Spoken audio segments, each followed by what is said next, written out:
So I installed this and this one together and also the main screen, but this port looks like doesn't work. Let me try to remove it. So nothing changed, you see. But when I plug this one and this is here, okay, I think this will be turned on now.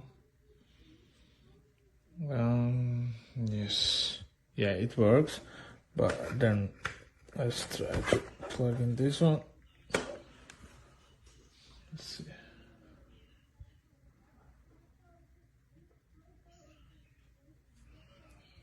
Nothing. Yeah, HDMI signal. So when I remove this one and just keep this one again, you'll see.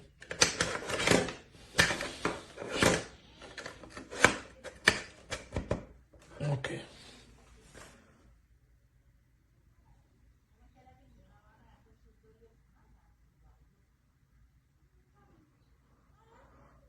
No signal. Looks like this port doesn't work. The second port. So, but this screen, when I plug in here, the same cable, same thing. Yeah. Plug in here. Sorry. Should work.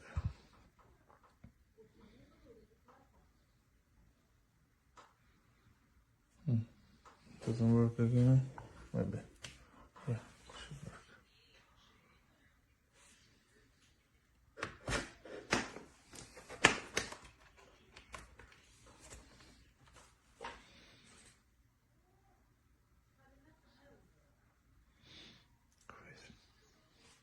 Yeah, it should work now. Okay. So that means this port doesn't work. So I tried this screen to the, you see, when I plug here, it doesn't work. Just the one screen, let's see.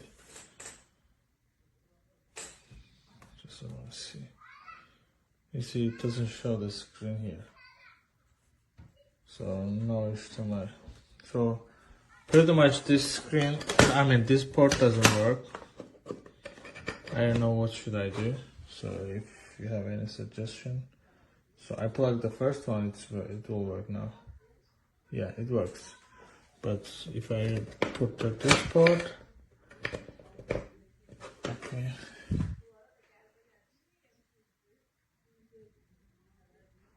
Nothing.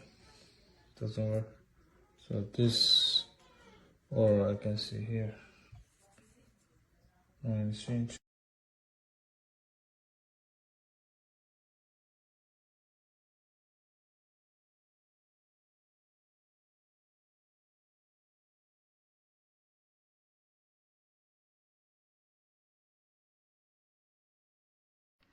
Alors ici on a un adaptateur USB-C 12 en 1, donc avec un VGA ici, un port RJ45, donc il est compatible 10-100 000, donc c'est-à-dire qu'il est compatible en giga si vous avez la fibre.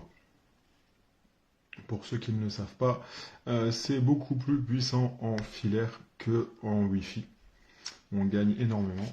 Donc là on a un port de charge ici, donc ça on le branche. Donc par exemple moi je vais le brancher à mon Mac, et ici je vais remettre mon chargeur. Et celui-ci encaisse 90 watts, voire 100 watts. 100 watts exactement, oui, il encaisse 100 watts. On a deux ports HDMI ici, donc compatible 4K 60 Hz. Lui, le port VGA, j'ai oublié, il est compatible en Full HD 1080, donc 1920 x 1080. On a un USB 2. Ça peut paraître basique, mais par contre le USB 2, il n'y a pas besoin de puissance, et pour brancher un clavier, du plug and play ou une imprimante, il n'y a pas besoin d'énormément de puissance. De l'autre côté, on a deux USB 3.0, donc vitesse respectée, hein, j'ai pu tester tout à l'heure. On a un deuxième port USB 2 ici, carte SD et micro SD, et la petite surprise ici, et je l'ai vu seulement après, une prise jack Donc vachement pratique, hein. Au moins, quand on va au bureau, eh ben, on le laisse tout le temps branché. Donc là, il était un peu marqué au début, mais après une ou deux utilisations, le cap se remet vite. Bon, c'est de la bonne qualité, hein. La finition, elle est, pour pas dire parfaite. La couleur, j'aime bien, c'est la même couleur que mon Mac, un gris sidéral.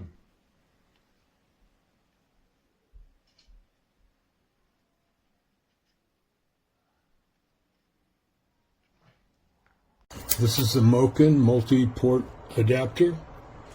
It's flawed design with the Ethernet. You plug it in, and then you can't get it out. It's stuck. You can jiggle it around, anything. You can't get it out. You need the screwdriver. You need a small screwdriver to get it out. Risk breaking it, breaking your Ethernet. There you go. And that's what they're selling you.